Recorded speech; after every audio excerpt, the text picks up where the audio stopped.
Trai,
and in the port, holy sun.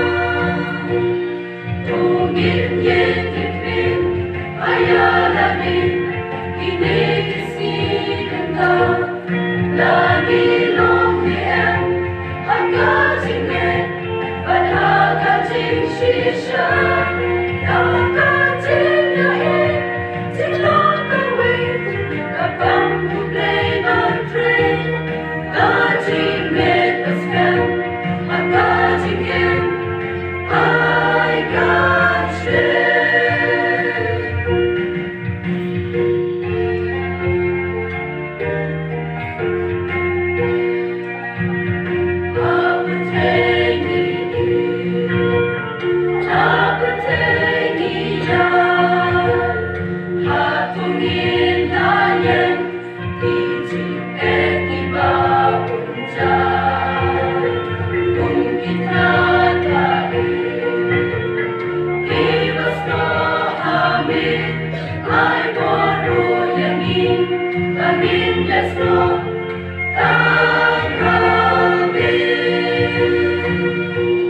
Trai, jisu belong, udin sohwaiñ, pagkajingin tongi, ngilong itrat, ibakodon, lang yami bang syakri, ay boleh nyanyi, kumtran baik, pansay kerhai kisong, kajingin tumay, anamit trai,